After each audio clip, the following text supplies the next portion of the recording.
Hey everybody, welcome back to watchNcarry. In today's video, we have another customer project. This one is going to be on the G-Shock you see in front of you.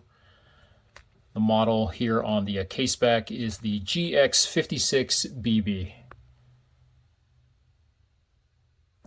So from the factory, this watch is going to come with a negative display, really cool, stealth-looking screen.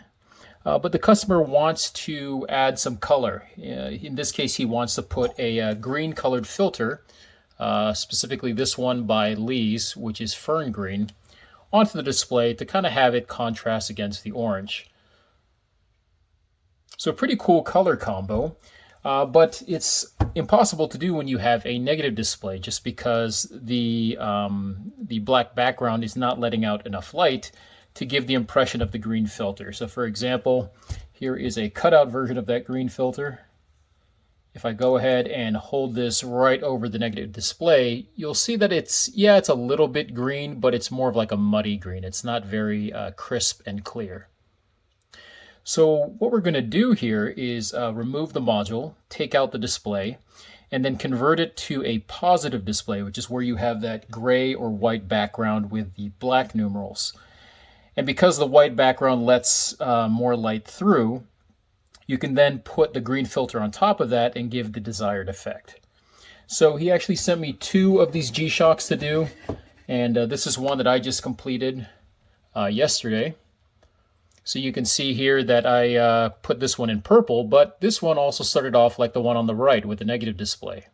So again, had to convert it to positive first and then put that purple filter over it. All right, so a couple of steps here to do.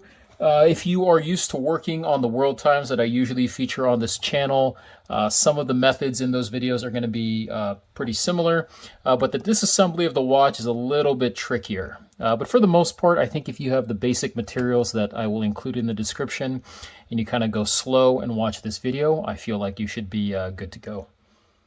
All right, so we've got a nice raised lip here as you do with most G-Shocks, so I'm completely safe with putting it down on this soft silicone mat. I don't have to worry about that display being dragged around. You need to remove at the bare minimum this screw here on the right and this one on the left, and then the 4 on the case back to get to the actual case back itself.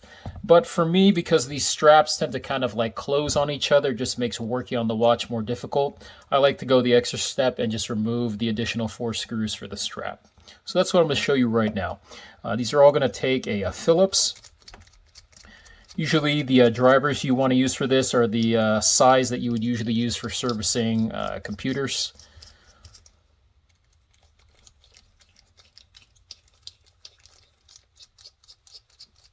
Okay, so we've got 2 on that side.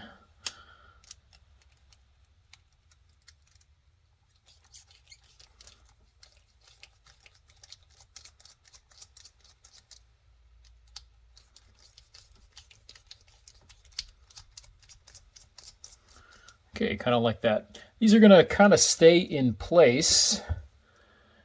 They're quite a tight fit, but you can just go ahead and take your nails or a pair of tweezers and remove those screws out. They're all going to be the same length and same pitch on that screw, so it doesn't matter which screw goes back into which hole when we go ahead and reassemble. Okay, so if your screw's not coming out easily, you might have to turn it a few more turns counterclockwise. You might have to also squeeze the strap towards the center of the watch to kind of allow for the hole to open up a bit. There we go. And there's our 4 screws right there. So set those off to the side. And then what you'll simply do is kind of lift up on the strap like so. Okay, now we have a much cleaner space to work in. So we'll take the same screwdriver here, and we're going to go to these smaller screws here between the pushers. You're going to have 1 on each side. And again, these are the same size left to right, so it doesn't matter if you mix these up either.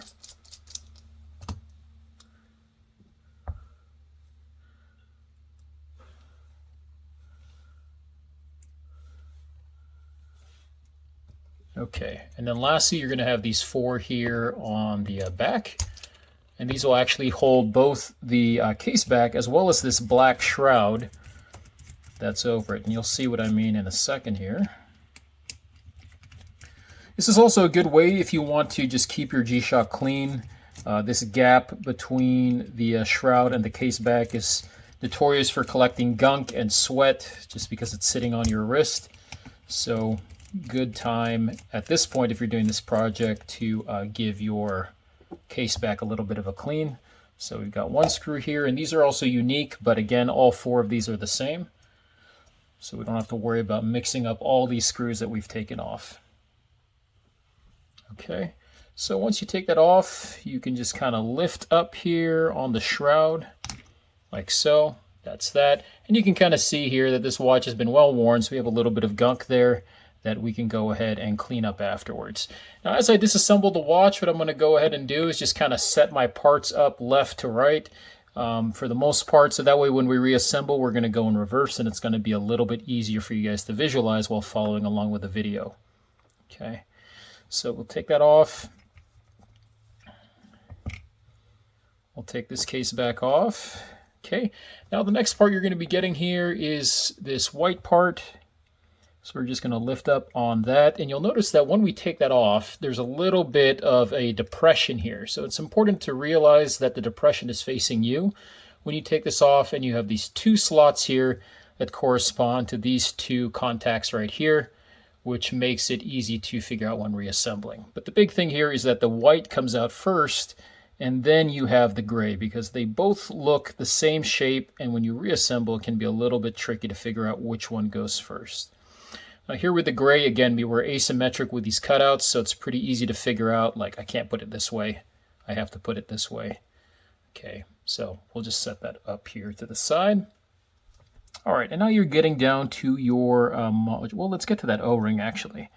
So in some cases, the O-ring will be right here on the trough, or the O-ring will actually stick to the back of your case back when you remove that, so just carefully lift that up.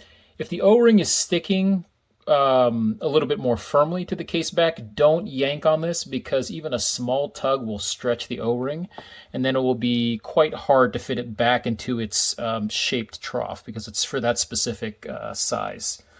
So we'll set that off here to the side. Okay. All right, now we get to our module here. We're just going to, this is 12 o'clock, by the way, if you're following along in the video. Okay. You can see the battery is more positioned towards the 6, so just keep that in mind. So I'm going to turn this to the left a little bit, and then take a very thin spring bar tool, go here to the 6 o'clock, and just gently lift up on that. Now, once I lift that up, I'm going to actually get access to the module, which is what we're actually removing now. And then the case itself, the inside of the case, is going to be exposed. So it's impossible to be completely dust-free just because of the way we're working in this environment. But once you take out the module, there's a higher chance for dust to enter, and dust that can be visible when you reassemble. So as soon as we take out the module, we're going to want to take our case back here and just kind of put that back over it just to prevent or limit as much dust as possible from entering. So we're going to lift up on this, take that off, take my case back, and just set that loosely in place. There's a nice little depression for the case back to fit in, so it'll rest perfectly there. And then I'll go ahead and set this to the side, like so. All right, and so now we have our module. So there's the negative display that you see there in front of you. Now this is a soft silicone pad that I'm working on top of, but I always like to add a little bit of extra protection when setting down the bare display on a mat.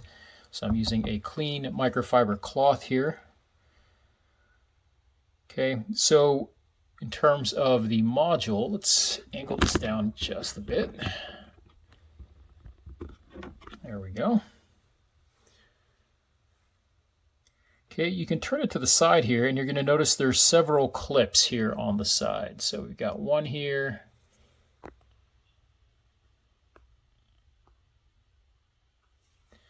One there. There's a small black one right here. Silver, silver. Another silver here, here, and one over here. And so what you're going to do is, with the module facing you, you're going to take something very thin. Again, that spring bar tool is going to be pretty handy here. You're going to go to those clips and you're going to kind of bend it very gently away from the center of the module. You can kind of stick in your spring bar tool and you can actually just twist it a little bit. Okay, I'm using the fork end, by the way, of my spring bar tool rather than the punch end. And so what I'm doing there is I'm trying to loosen. You see how we've kind of loosened it there? Loosen that silver clip and just work your way around.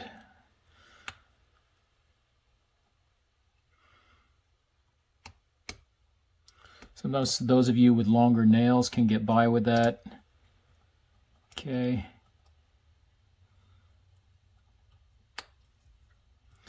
Now, as we're doing this, the battery is actually going to be separated from the display. And so you'll notice the numerals on the screen start to fade and eventually disappear. There we go. And one more clip here at the bottom. All right. Now, as you lift up on all those clips, you'll feel this half of the module kind of push towards you. And that's just because these two tiny springs here at the bottom tend to, they're no longer being pressed by the clips, and so they kind of spring that front of the display forward. So you want to be very careful here. So what I like to do is keep everything still together. Try not to separate it yet. Turn it over with the battery compartment facing you, and then you can lift up. In some cases, you're just going to get the silver part lifting up. In other cases, you might get both the black and the silver part lifting up like so. Okay. Now again, this is the 12 o'clock here at the top. This is the way this looks when I disassemble it. So I just like to keep everything oriented the same way that I removed it to make reassembly a little bit easier. So I'm going to take this and set this off to the side. Let me see if there's any parts in here you need to worry about. I don't think so. Sometimes on the modules you have a spring that's really tiny that can easily bounce out, but I don't think you have that in this case. So we can set that off to the side.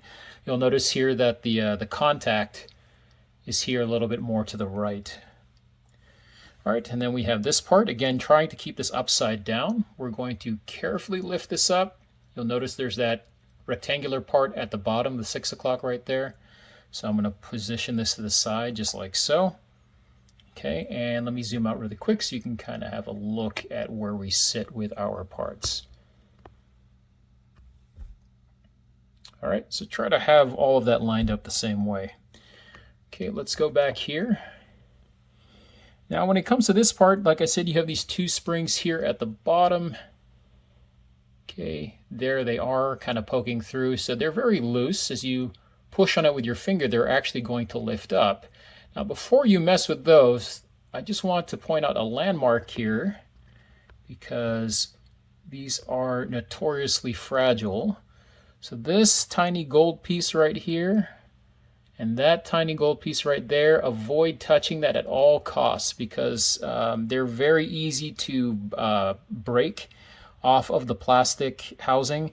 From what I heard, I had a friend that modded one of these and he broke one and he just kind of put it back in and then reassembled and everything was fine.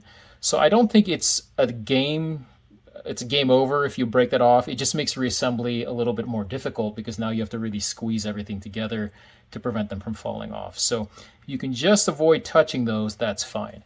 But these two here at the bottom, the large parts, you can go ahead and just put this down, the module down, take a pair of tweezers, and you can just kind of lift from the top on each of those springs. And that's kind of what the spring looks like there. Let me get that in view. So you'll notice we have more of a thin part here at the bottom and a thicker part here at the top. Where we grabbed from the top was at the thick end. Okay, and set that to the side.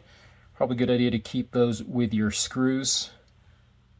Okay, and now we're left with this.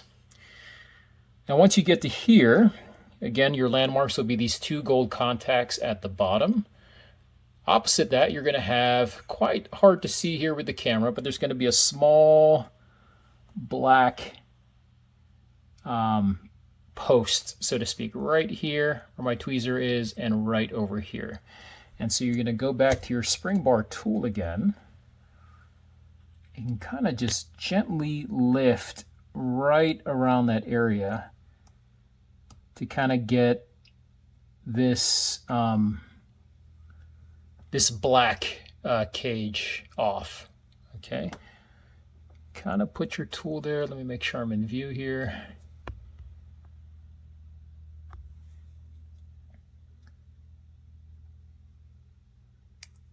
There we go, kind of like that.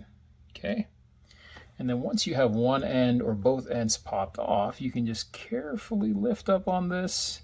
You want to lift directly up. You don't want to drag it to the side because, again, those contacts in gold are not hooked to this. They're hooked underneath. So if you drag this, you can actually break off those little gold pieces. And so that's the part we removed. And we're going to go ahead and, again, set this off to the side in the orientation that we removed it. Okay. All right, next you're going to have this area here, this little matrix looking part. Okay, carefully with your tweezers here, lift up. Make sure your tweezers, by the way, don't have teeth on them. You don't want the teeth biting and crimping this material, so I'm using very fragile plastic flat-headed tweezers, and I'm just going to set this to the side as well. Okay. All right, and then finally you're going to get to your display. Okay, and what you can do is go to your cloth. You can also use your finger, and it's okay to get fingerprints because you can wipe it away. But I'll take my cloth here, and I'll just kind of push from the other end with my middle finger to just kind of pop up on the display like so. Okay, you'll notice it kind of come undone like that. So let's lift up on this gently. Okay, and separate that off. You'll notice we have this other piece here that kind of jumped off. That's okay. And then you have another piece here on top that stayed in place. So it's good. We have one off and one on. Makes it easy to cover all scenarios. So in either case, you're going to want to take these off. So you can just kind of leave those there. These two are the exact same length, but the one from the top I like to keep at the top, and the one from the bottom I like to keep at the bottom. So I'm going to set those off to the side like so. You can see here I kept the top at the top and the bottom at the bottom. I'm running out of room here at the top, so let me just combine some of these to save space.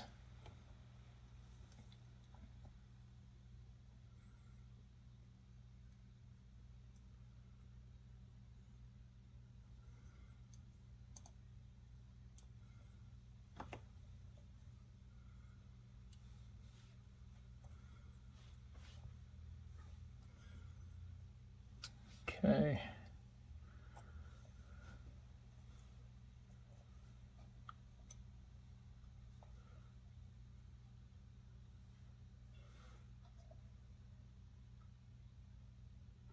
Okay, like so.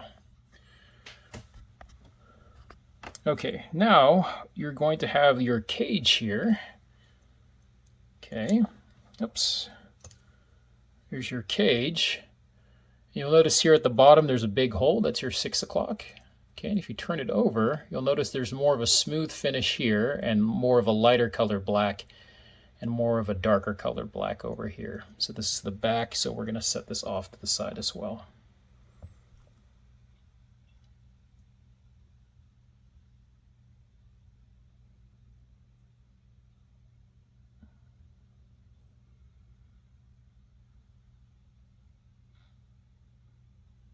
Okay, now when it comes to your display, you're going to have this very hard to see part. It's like transparent here. Okay, that's going to come off. Again, I'm still keeping my 12 o'clock here at the top. If you lose track, like you kind of fumble your display, all you have to do is kind of turn it over, and that rectangle at the top right tells you that that's the 12 o'clock position. Okay, so I'm going to remove this part here, set that off to the side. Okay, and now we have our display. So let's go ahead and zoom out here and give you a view of what the entire parts list looks like for disassembly. Probably a good point at this time to take a screenshot if you can. That way when it comes to reassembly, you kind of just follow that picture and go right to left this time. And there you go. That's all of our parts. So we'll go back to the display now, and we're going to switch towels here to a clean but thicker microfiber cloth, because we are now going to remove the factory polarizing film, and we're going to clean off some of that glue. I don't like green or yellow. Let's try green. I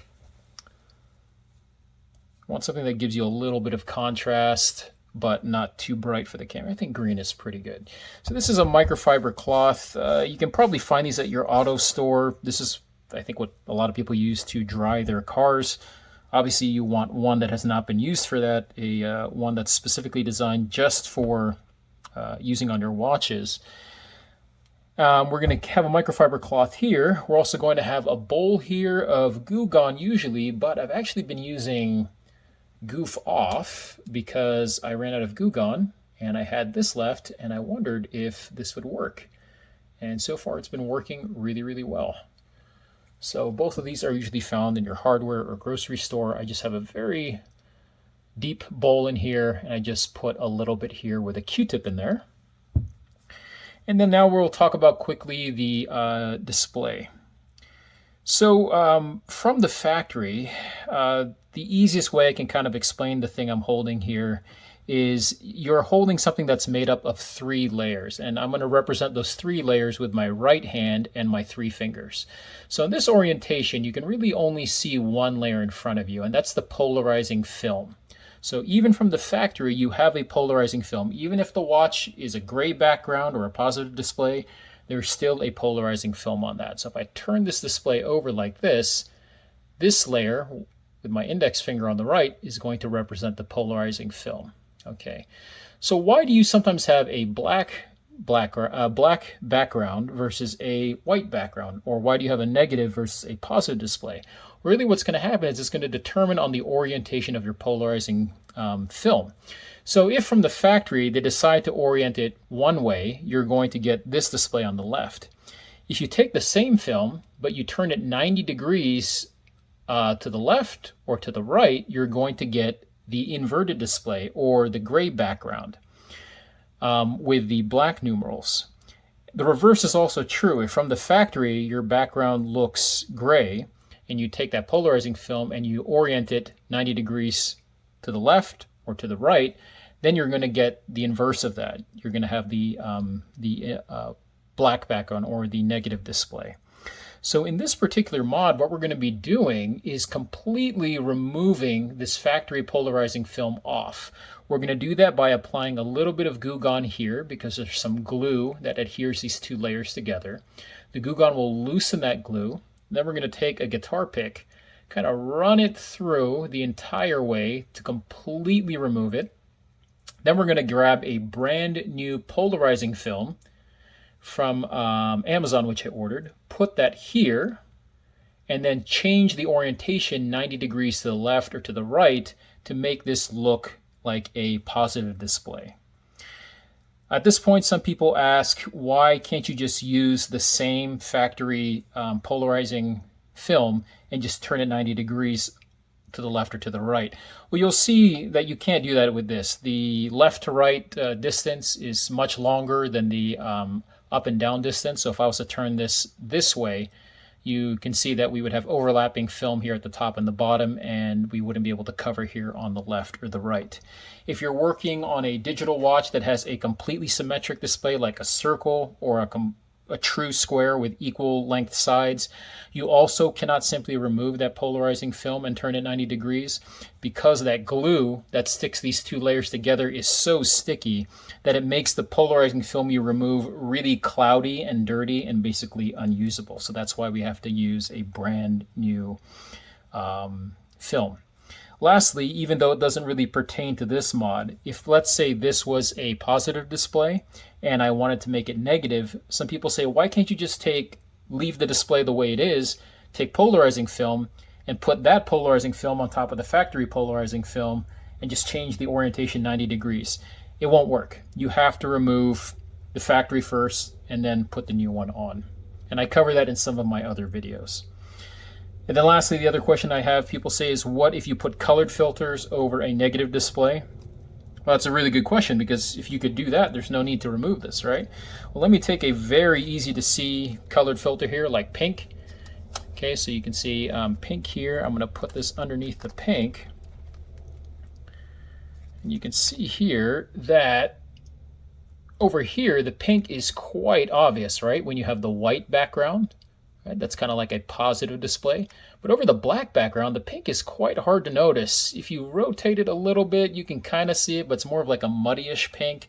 So no, you really don't get a great effect. You have to make it into a positive display first. Right, so let's go ahead and remove this factory polarizing film. So we're going to take our bowl of Goo Gone. I'm going to zoom out just a bit. Now, to start with, we're going to just kind of dab our Q-tip in here, really get the tip of that saturated. And I'm going to go around the entire perimeter of this display with the Goo Gone. I'm not brushing on the inside of the display yet. I'm just doing this around the sides like that. Okay, and I'm going to let that sit. So what's happening here, again, remember, my fingers on the right will represent the display. So here's our polarizing film. What we've done is we've just taken the Q-tip with Goo Gone and kind of applied it here at the edge all around the display. And the hope is that the Goo Gone kind of seeps into here slowly, and then it loosens that glue, or not Goo Gone, Goof Off. It's loosening that glue, and that will make it much easier for us to slide in the guitar pick. Okay, so we're going to kind of let that sit for maybe 2 or 3 minutes, and then I'm going to kind of chime back in and we'll go on with the next step. Okay, so it's been about 5 minutes. Now what we're going to do is try to remove that polarizing film. So it's quite easy to see here on my fingers, but here it's quite hard, even if we zoom in, to figure out where is that layer. How do I find out where to stick my guitar pick? So the easiest thing to do is kind of take your guitar pick, kind of lightly drag it along the surface of the display and wait for it to jump down to the next layer, and then that will be the proper place to insert it. Now, how do you know that it jumps? You can actually feel it skip down a little bit, but you can also hear it click as it goes down. So let me show that to you right now. So I'm going to try to take my guitar pick, drag it across.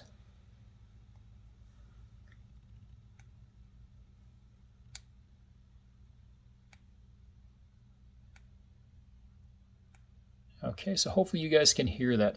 Once you hear that click, you want to go ahead and leave your guitar pick at that level and then start working at one of the corners of the display. So usually, you know, that corner, or any of the others around the side.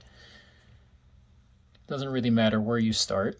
As you're working in your guitar pick, you want to support the fragile display from the bottom, because you're putting a little bit of downward pressure with the pick and you don't want to bend the display. You want to support it from the back with your finger, okay? I'm going to try to start this here. Okay, so on the AE 1200 and 1300, this usually catches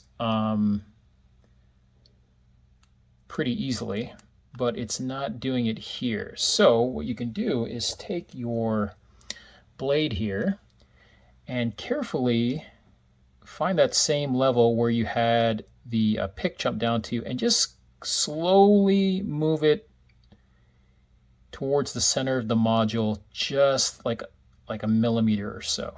Okay.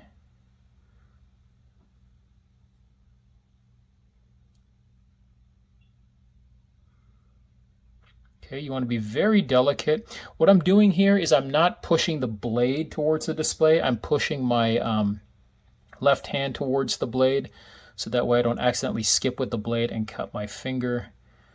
Okay, there's also just a little bit of risk in doing this, obviously, but you just want to go very lightly to try to find that edge with your blade. If you can't do that, you can kind of put it down here on the table. Might make it a little bit easier.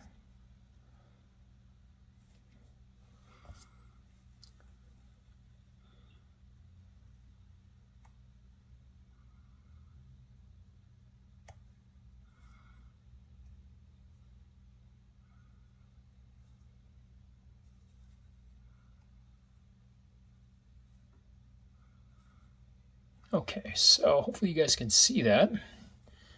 I made a very tiny air bubble here with my blade. You can kind of see it right there. Okay, once you make a tiny air bubble, carefully set this to the side. Go back to your pick. Make sure your pick is soaked in a little bit of that goof off or Goo Gone. Put it right where you kind of raise that air bubble and try to continue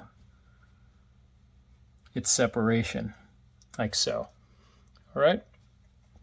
You'll notice that the guitar pick is quite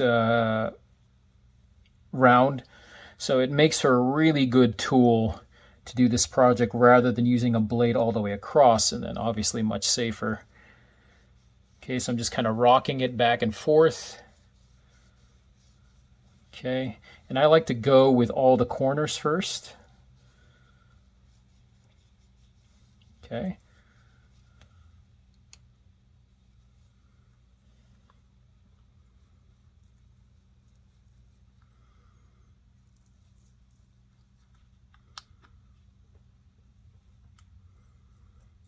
Trying to get big pieces of that filter underneath the pick so that way the polarizing film doesn't snap off and then I have to work on a tinier piece. So I want to get this off in one piece as much as I can, like so. All right, so there we go. We've separated our display, and here's your factory polarizing film. So let me kind of show you what I mean. So from the factory, I know it looks quite muddy, but you can see there it's black, right? If I turn this 90 degrees to the left, all of a sudden we have a positive display. Another 90 degrees, what do you think it's going to be? Yep, it's going to be black. And another 90 degrees from that, you guess it, it's going to be positive. So it really just depends on the orientation of this. Now if I turn this over to the back side, it's a very different effect. This is quite dirty, so it's hard to see on camera. But what you end up getting here is more of gradient color. So you see there it's more of a little bit of purple, a little bit of yellow, a little bit of blue, a little bit of green. So if you see that when you're putting your new filter on, you'll know that you're on the incorrect side. You need to be on the other side where when you rotate it, you only see white or black. Okay, so that's how you know the proper side to be on. And you can see that even if I could clean this up, this factory polarizing film, and I laid it down 90 degrees, it's not going to fully cover. We have exposed areas here on the right and on the left. Okay, so this one you can go ahead and toss at this point just because we're going to be cutting out a much bigger, or actually no, save it, don't toss it out.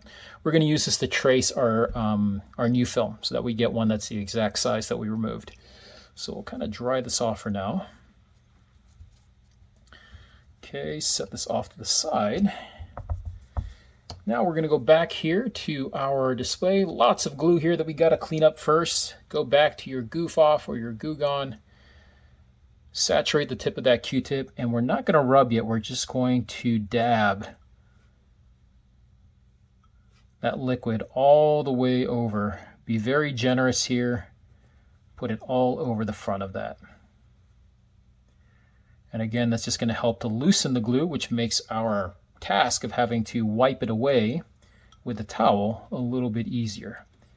So I'll dab it there, and again I'm going to let that sit for about 5 minutes. The longer you let it sit, the better. Probably around 5 or 10 minutes before you can start doing the next step. So we'll chime back in then. Okay, so it's been about 10 minutes here.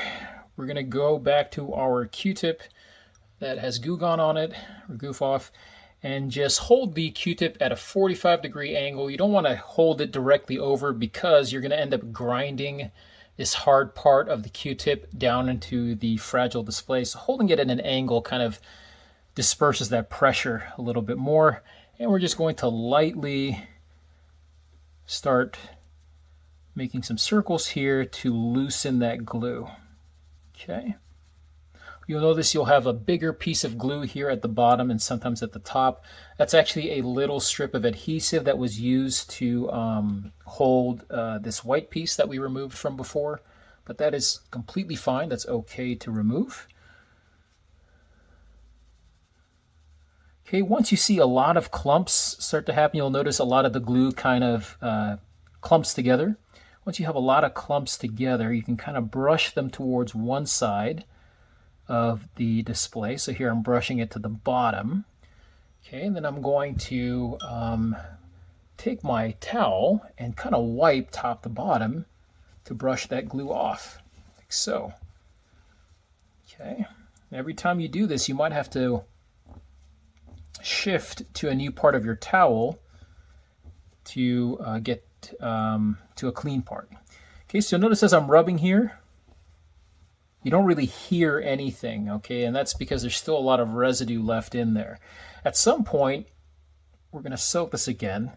At some point, as you rub that towel, there's going to be a squeaky sound, and that means that you've removed all of the glue, and now you're down to the bare display, and it's making that squeaky sound. So you want to keep doing this process of dabbing,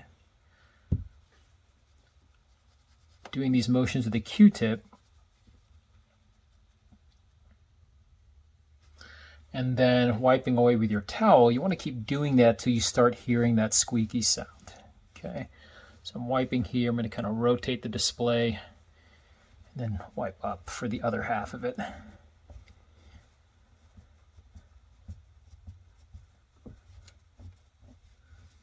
Okay, make sure you have a nice, firm, flat background or surface to work on here so that you're not bending your display. And if you have that, you can be, quite, you can put quite a bit of pressure on this while you're doing it. All right.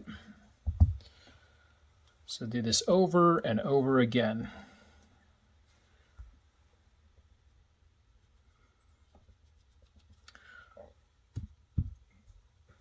Let's shift my towel here.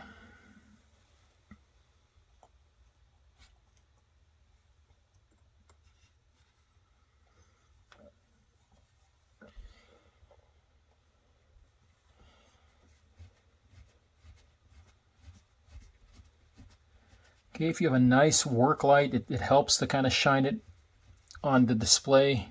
You can actually pick up the refractions of the light, which is going to show you where you still have glue present. So it just makes it a little bit easier with better lighting. All right, so I'm going to keep doing this. This can take, depending on your technique and how long you let the liquid sit on there to do its job, it can be 5 minutes, it could be 20 minutes. So the goal is forget about the time. You just want to keep doing this, and then you want to rotate it every now and then in the light, and you'll see that as you rotate it, you're going to have parts that have the light refract off of it a little bit differently, like here, which is the glue, and then other parts which are quite clean. Okay, so you want to get it completely clean, and again, listen for that squeaky sound.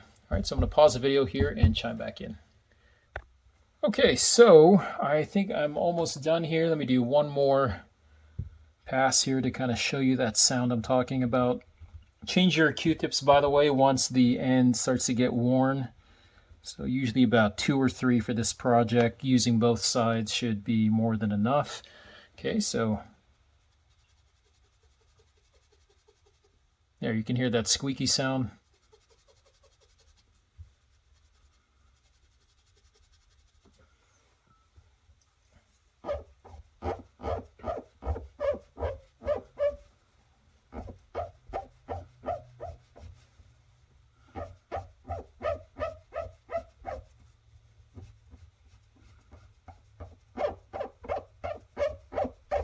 Okay, so that's a good sign. Let me rotate this towel one more time. Get a fresh corner here. And now I think I've got most of it off, or all of it. I'm just going to dry as much of this display as I can. Okay, you can also kind of dab the edges of it where you applied the Goo Gone at the beginning.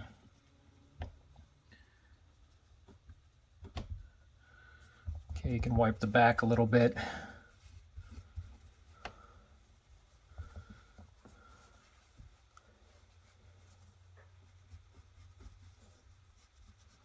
Okay, so make sure your hands are dry. Go ahead and hold this up and kind of rotate it in the light. And again, look for those refractions that would show you that there are clumps of glue still present. And in this case, we don't have any. So this is good. We have a completely removed polarizing film display. All right, so we're going to set that off to the side. Here's a look at our parts so far, kind of like before. Let's kind of move this a little bit more.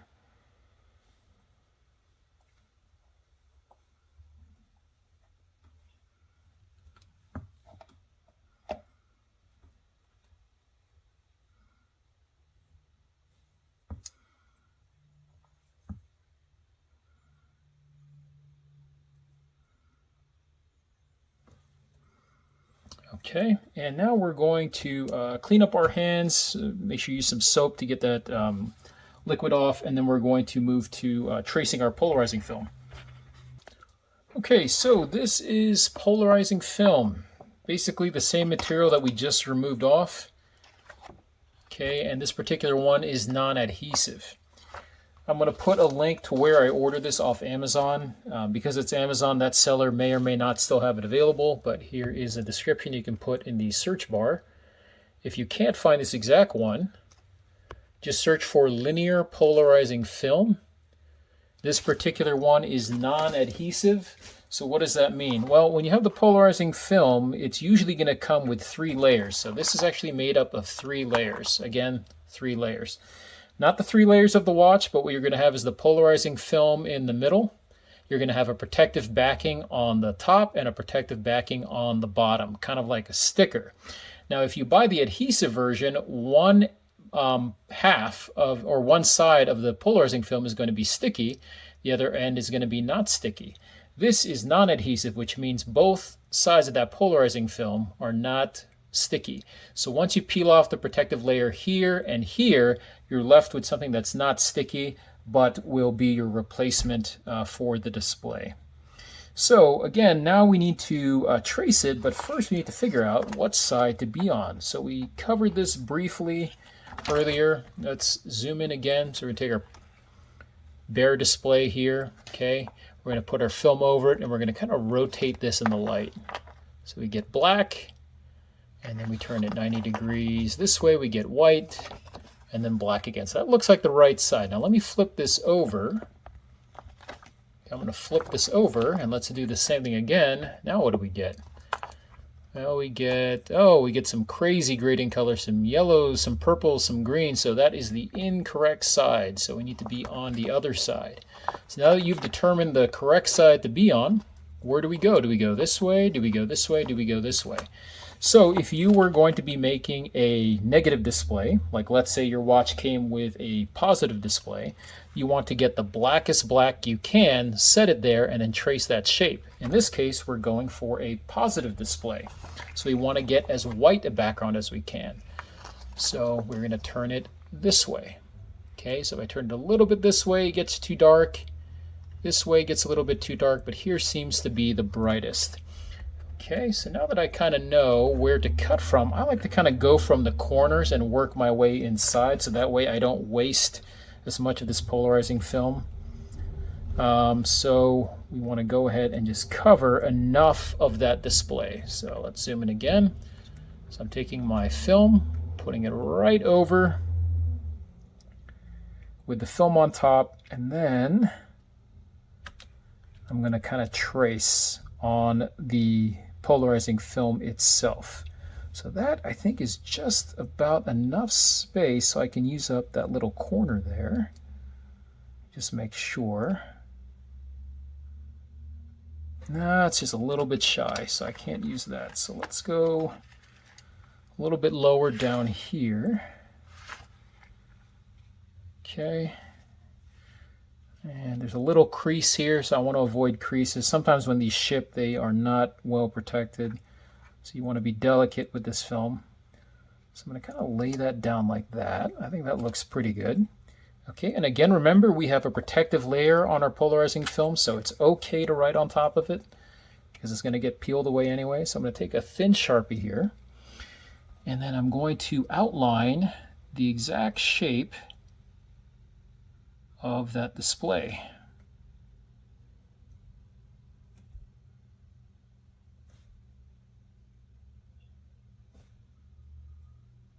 Okay, like so. Now, because it's kind of hard to tell front to back with the polarizing film, and it's kind of annoying to rotate it to verify, I like to just put a letter here on the front, so F for front.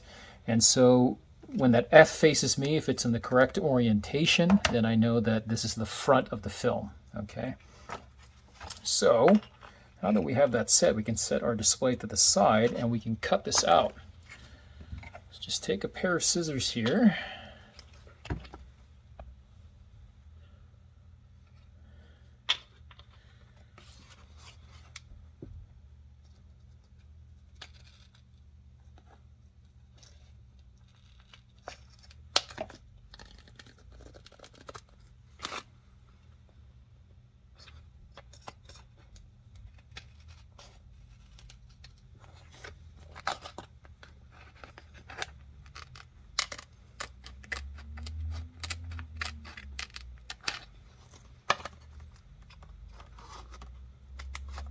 There we go.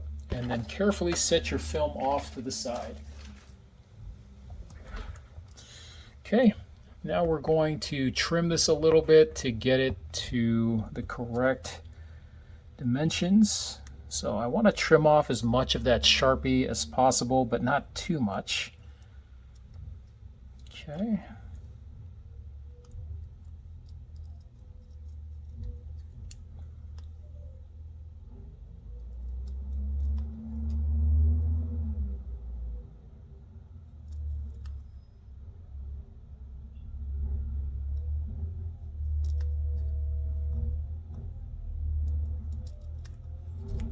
There we go. So I think that's pretty good.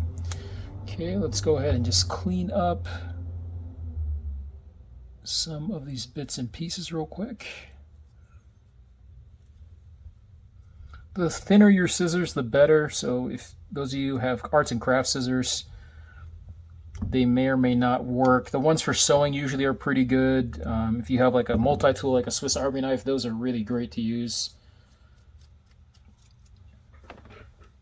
Okay, so we've cut that out. Now what we need to do is make sure that we actually have the right size. So we're going to go back to our parts layout here. And oh, we have a couple more pieces here I got to throw away.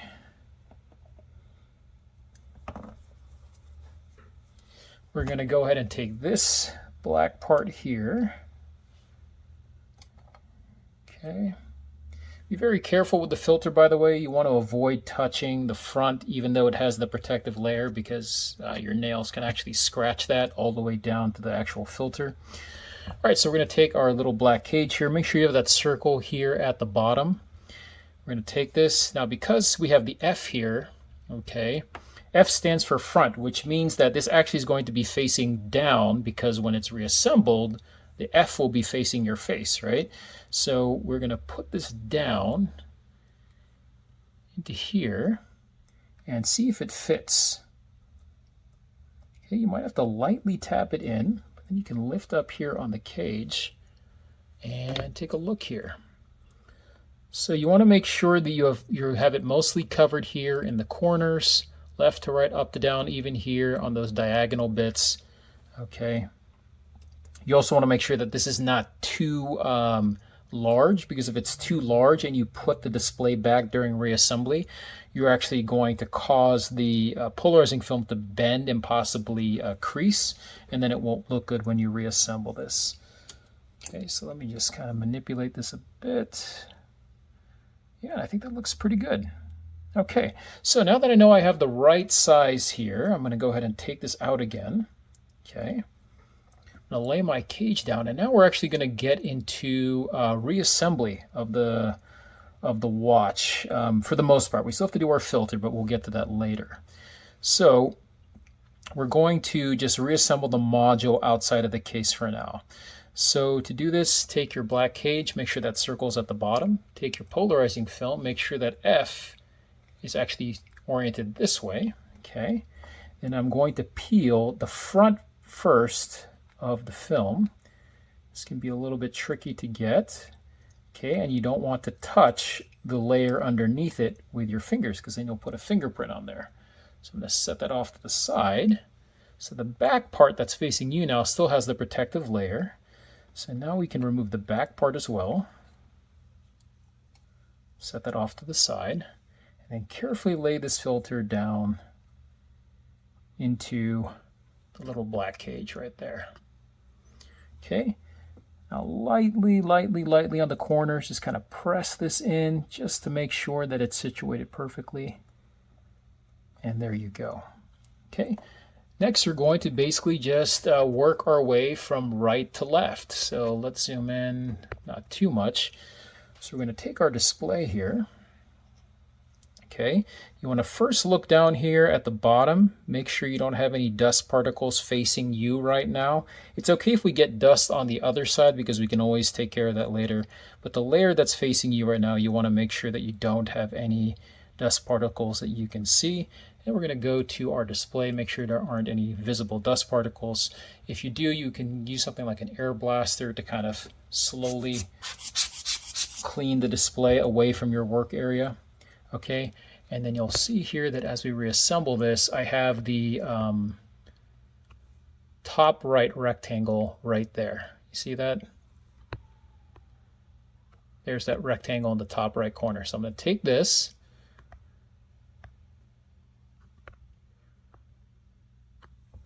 okay, so there's our landmarks, top right corner with the rectangle, circle here at the bottom. I'm going to turn it this way and push this down gently on top of the polarizing film like so. Okay. Next part we're going to take is our thin clear piece here. This is the orientation it should be in. Hopefully you guys can see that. It's a little bit asymmetric. You have those two little pokey parts at the top right and left, so those should be focusing at the top of here. We're going to lay that down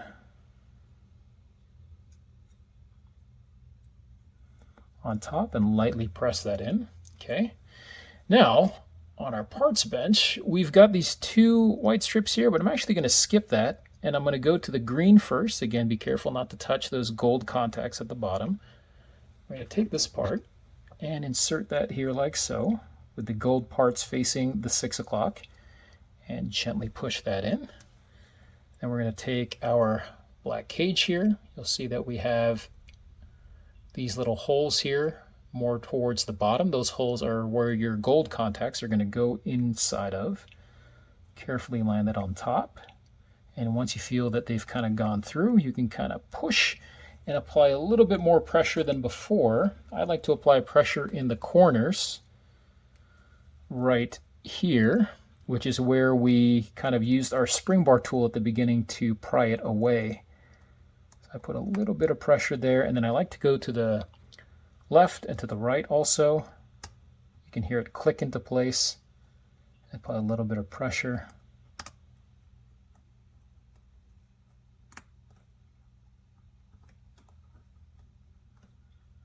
Okay, like so. All right, now if you look here at the top, you'll notice there's a very thin slit here and another one here at the bottom. That's where we're going to insert those thin white pieces. So I'm going to take this one, I'm going to kind of turn it on its thin side and insert one end first. Okay, and then lightly tap the other end in until it's not quite flush. You should see a little bit of the white strip poking out, but you want it to sit completely inside of that thin trough. And then you're going to do the same thing here for the top. Okay, give it a little tap. Really to make sure these sit down properly, because if these aren't pushed down far enough, your display is not going to be visible.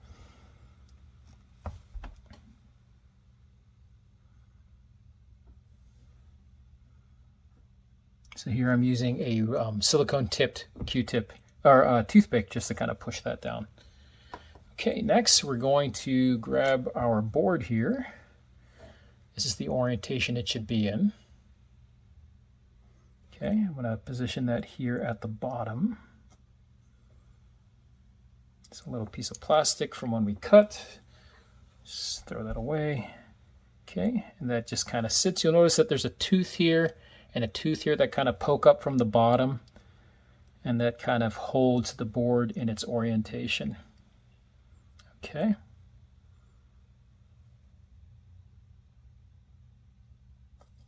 Oops.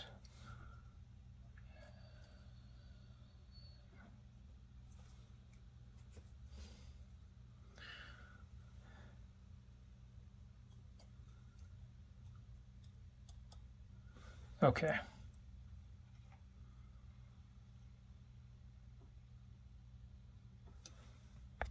Oops, small mistake here. Lift this board out first. Set that off to the side. I forgot to put our little springs here at the bottom. So you're going to look for this hole right here and this hole. Okay. And you're going to use these two gold springs that you took out.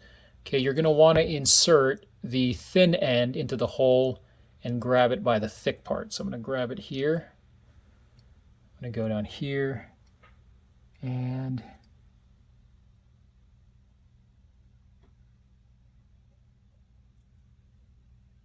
insert that in like so, and then repeat with the other side like that. Okay, and then you'll take your board here, have it in this orientation, and then you're going to put the board right on top. Now the springs are going to want to push back on this board, so you're going to actually have to hold this in place. Just going to push this down, kind of line up those two black tabs that I talked about earlier, here and here. Okay, so I'm kind of holding this in place, and while I'm holding it, I'm going to lift up carefully, like so. Okay, I am touching the display with my fingers, but that's okay. Those are just fingerprints. We can always wipe those off. Okay, now I'm going to take this piece right here, have it in this orientation with the gold part at the bottom, and I'm going to hold this in place, flip this around, and reinsert this, or actually, leave it in this orientation. Take this part, turn it over, and put that onto, so I moved it. There we go, hold that down. Take this part, sandwich it, and then once you have a pretty good alignment, you can kind of turn it on its side here. Okay, and find where the clips should meet the little black tabs, and kind of gently work your way around all of these clips. So the silver ones here, and you have one black one here at the top. Okay, you can see here that it's not clipped in. There's the clip, and now it's clipped in. Sometimes you can use your nail to kind of push down after it goes over the clip just to make sure. Okay, sometimes these clips are bent too far this way and they won't actually bite. So in that case, you have to remove the part with the clips and kind of gently bend those clips back into place towards the center. Okay, once all your clips are in, kind of hold it this way. Look at the clips again on the corners just to make sure they're in place. So here on the right, you'll notice it's not fully biting. So I'm gonna, there we go. There, and push down on that one a little bit. The left too, it's not biting completely.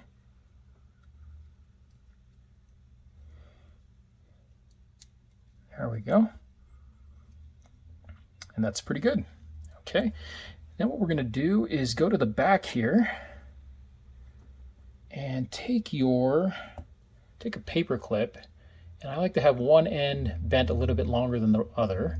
And you're going to go to your AC hole and put the longer end into the AC hole and the shorter end to touch any part of this metal. So let me show you where that AC hole is, because it's a little bit confusing. Here's the word AC, but it's not actually that. The AC is actually here. So one end of the paper clip goes here.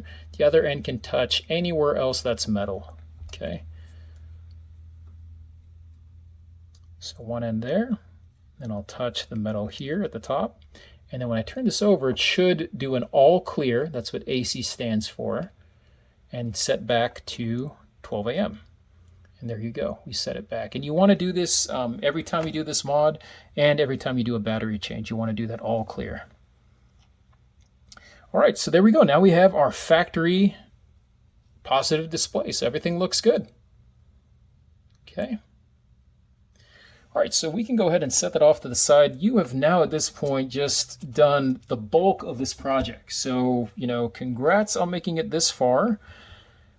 The rest of this should be pretty easy comparatively. So we're going to go to our case again, and then now we're going to open this up. Okay, and I'm going to take my green filter that I've already cut out. Okay, this one is by Lee's Filter. It came off of a bigger sheet that I got off of eBay, and I will put a link to that in the description. But you can also get it off of this sample pack called a Swatchbook.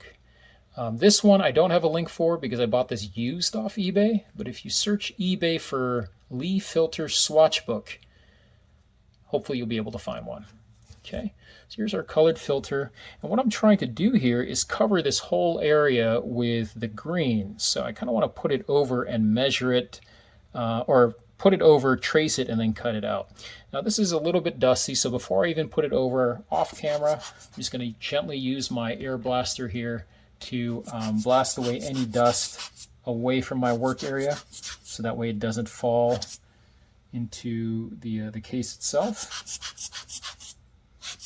You'll notice I have this black piece of paper here on the corner, so sometimes I hold my filters up to that black paper for contrast, and then you can quickly pick up the dust using that piece of paper and kind of blast it away.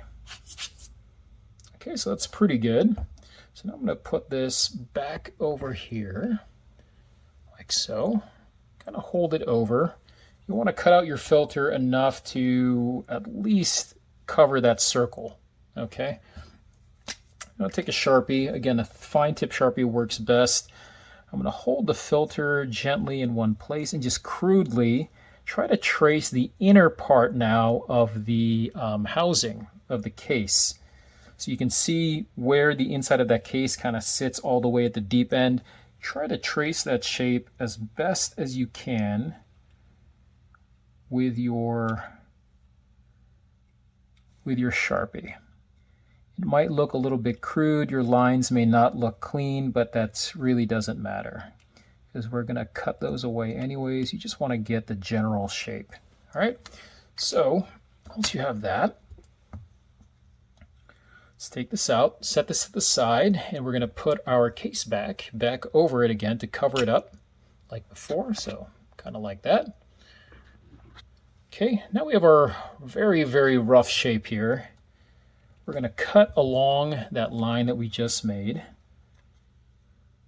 Try to trim off as much of the Sharpie as you can.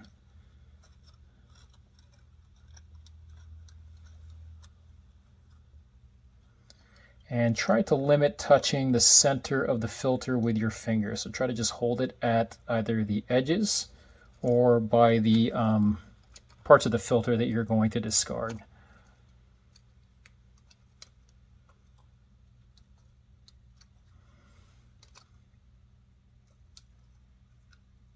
Oops, sorry, it's off camera there.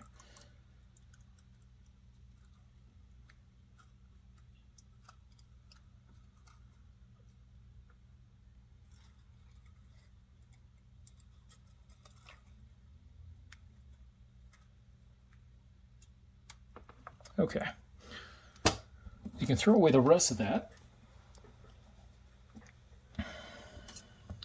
Take my clean microfiber cloth here. Here's my filter, and let me just kind of touch this up a bit.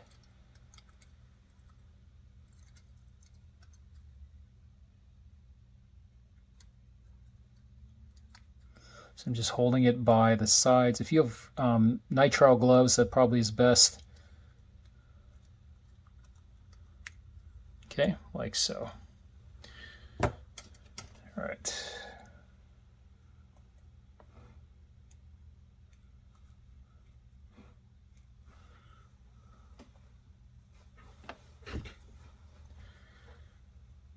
Okay, so here's our green filter. Now we're going to go back to our case again.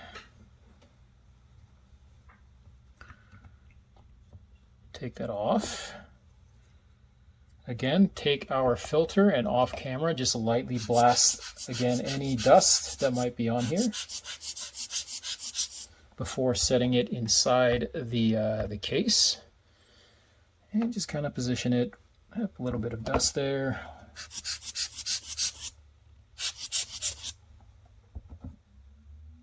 Okay, just going to position it inside here and gently tap this down. Okay, so this does not sit perfectly flush. I have a little bit of overlap here. It's a little bit too wide on this side. Okay, here at the top I could probably take out a little bit. So you can actually take your Sharpie again and now redraw where you need to kind of cut out here. So right here, probably need to cut off. And right here. and right there. Everything else I think looks pretty, maybe a tiny bit right here off the corner. Okay. Take our cloth again, put the filter down, take our watch, again, cover it up with your case back, and let's go ahead and do one more trim on this. So now I'm holding it with these soft tip flat tweezers, and now we're going to cut off these parts that we marked.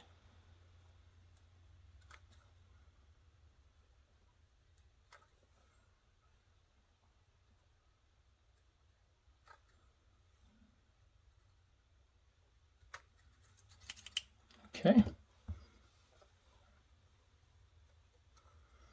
Again, give our filter a blast here.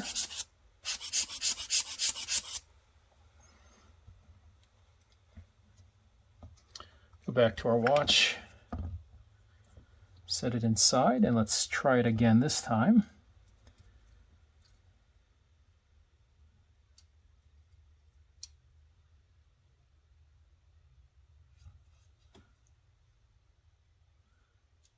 Okay, almost, just one more corner.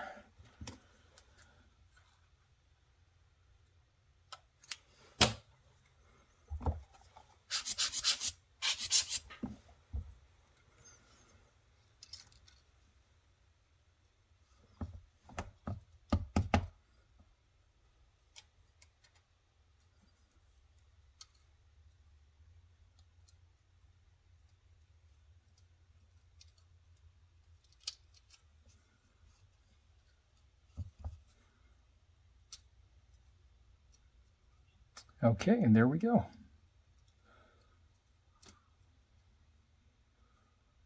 Or almost one more corner.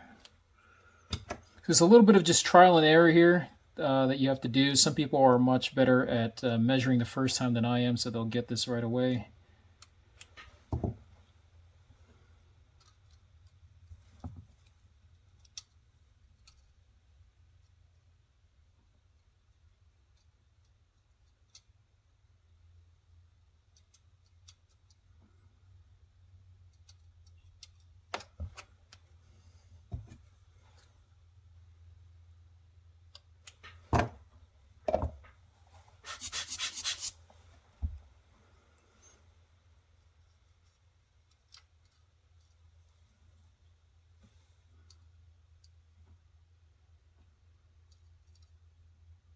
Okay, so that looks pretty good.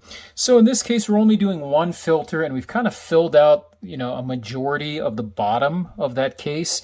So once you reassemble this, both the pressure of the module and the fact that this is covering the entire area means I don't really have to apply glue tape here because there's really nowhere else for this filter to move.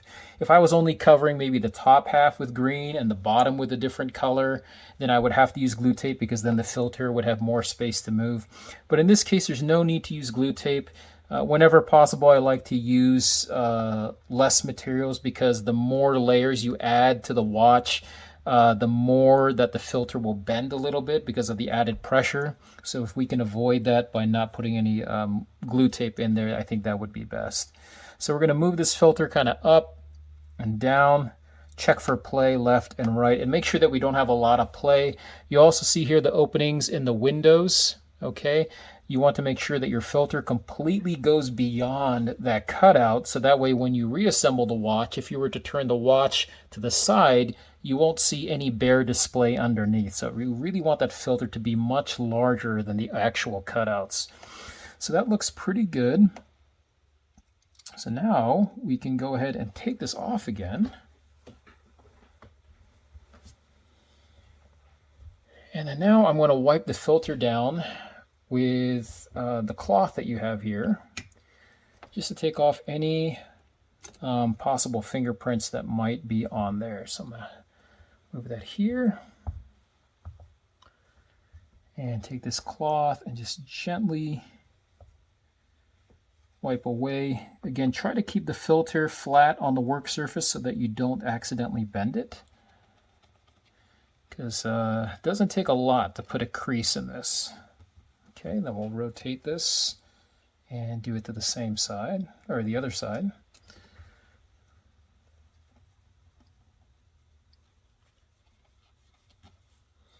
Okay, and now we're going to reassemble. Now before I reassemble, I'm going to take my case here, go to my black parchment area, and I've tried to keep this, you know, isolated from the outside as much as possible.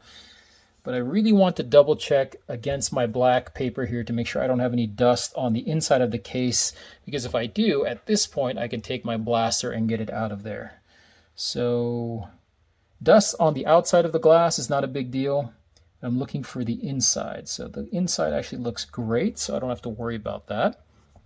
So I can take that there. Take my tweezers here, and way off camera I'm going to blast this with my blaster here to get that dust off.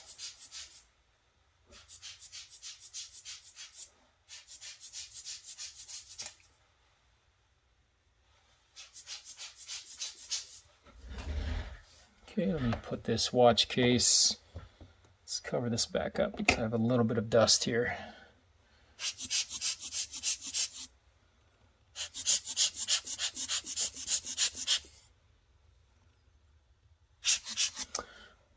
Okay, if you have a little bit of dust that's being a little stubborn, you can gently take something like a Q-tip or a toothpick and just provide a little bit of abrasion here with the tool, and that will usually loosen the particle, and then you can blast it off.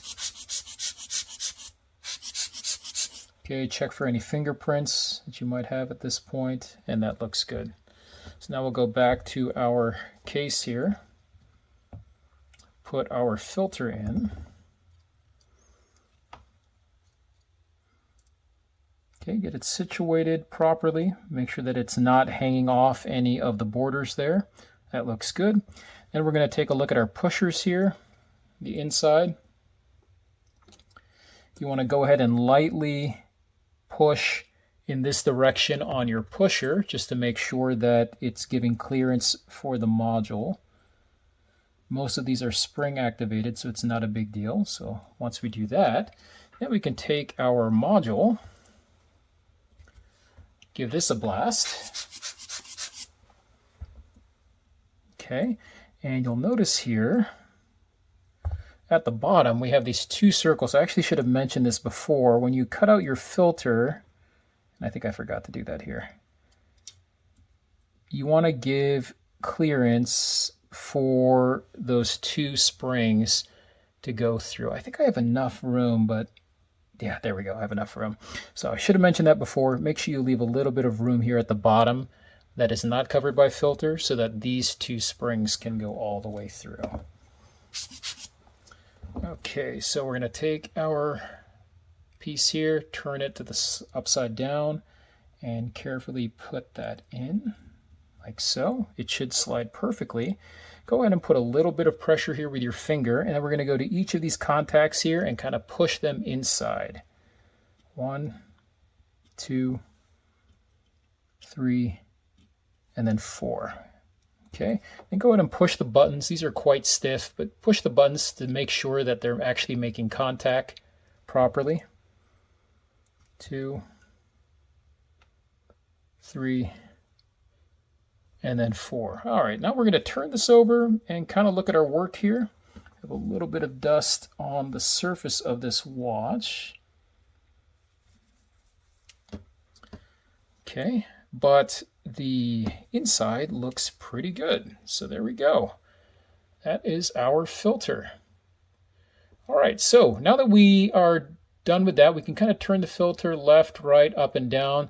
Especially here in the corners, you want to make sure that you're completely covering that screen with the green filter.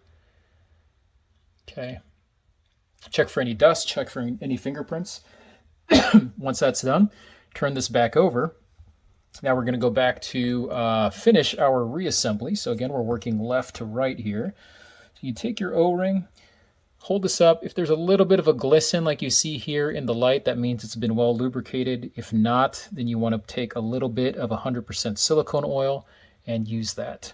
When you lubricate, just lightly dab it. You don't want to run this along your fingers because again, you're going to overstretch it and then it won't fit inside of its trough. So we'll take our O-ring, put inside the little space for it here. Okay, just gently tap that down to make sure it's seated. We're going to take the gray piece here, okay, orient it in this fashion. Okay, the gray piece, if you hold it from this side, it's incorrect. You want to hold it where you have the slot here at the 12 and then the slot here at the 3. And then at the 2, you have that little circle. Okay, kind of like that. So you'll see this little tab pop up through and this tab kind of pop up through as well. Okay, then you're going to want to take the white piece here. Again, keep it in this orientation, same as the gray. Kind of line that in place there. And that's good. There we go. Kind of like so. Recheck that O-ring to make sure it's still situated. Take your case back. Okay, now with the case back, we're going to clean this after we reassemble. It's quite dirty, but you want it in this orientation. And then I like to lay it down on one side first, to hold it there, and then lay it down the other way.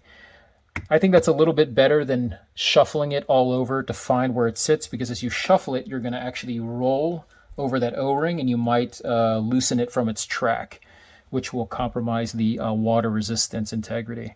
So once you have it in place there, what I like to do is test the functions now, because now the watch is technically fully assembled in terms of the case.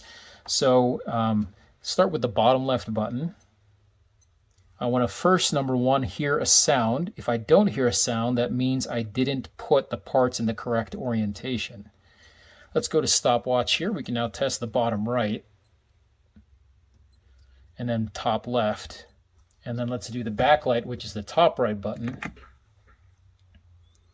There you go. So green will still look pretty much green. Okay, so now that I know all the functions work, I'm going to keep that in place. Put a little bit of pressure here with my finger. And we're going to our case back. Oh, actually, we're going to go to our shroud first. Okay, so there's our shroud. Now, before we do that, let's go ahead and give this a quick clean here with a different microfiber cloth, because the owner of this has used it quite a bit, and he didn't ask for this. I think it'd be nice to kind of return this to him a little bit cleaner. So we're going to gently rub here.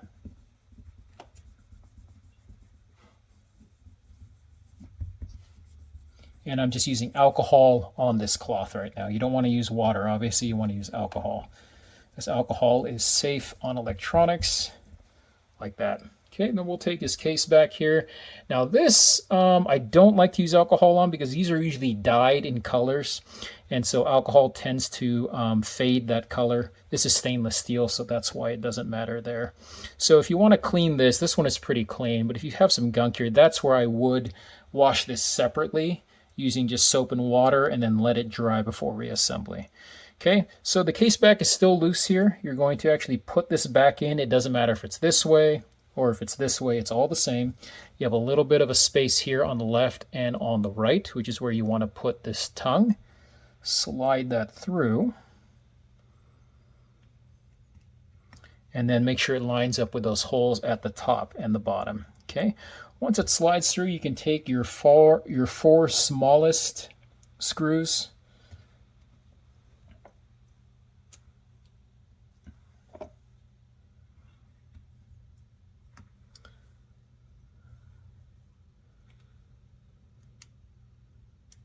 Or I guess this would be the medium length screws out of all the ones you've taken apart so far. So the medium length screws, you're going to put these here on the case back.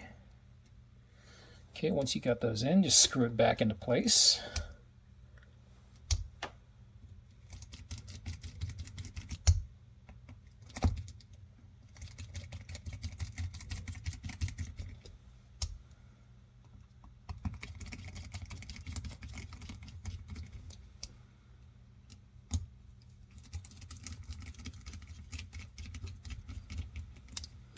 Okay, once they're all in, fully tighten the other three.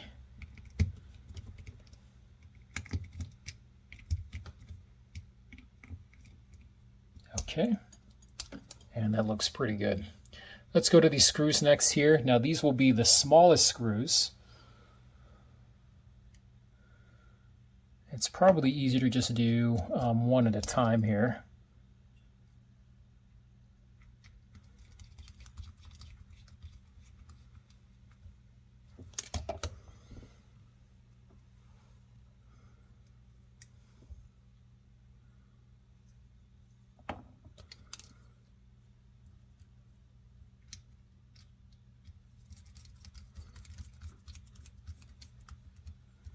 Okay, then we're going to go to our strap here.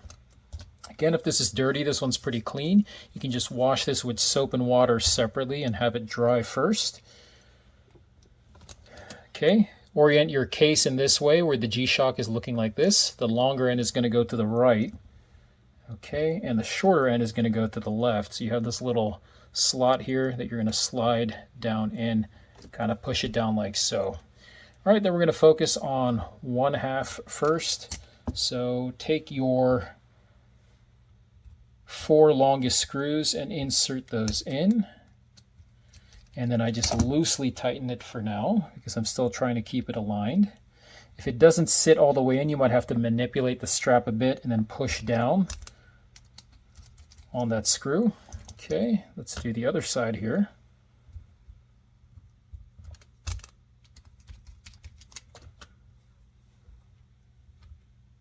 There we go. All right, now that all 4 of them are actually biting into their threads, I can go ahead and fully tighten now.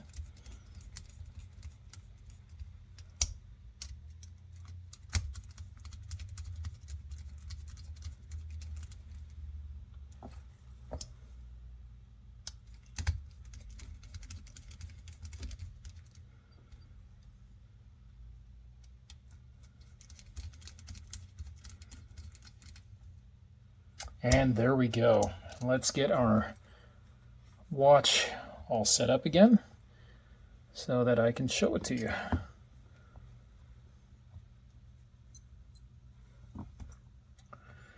All right, and there we go. There is a look at our finished work.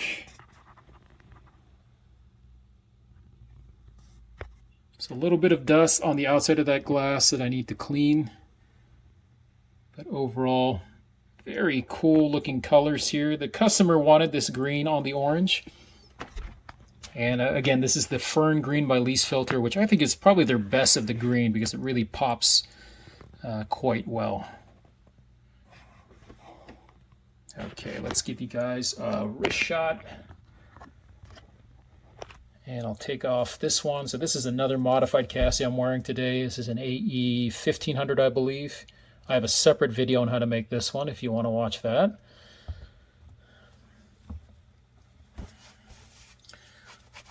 Take some alcohol and wipe down my wrist really quick just to get any possible dirt so it doesn't transfer to the customer's watch. Okay, and here's your wrist shot. Pretty small wrist, so just for reference, I've got 6.8 inches circumference on my wrist.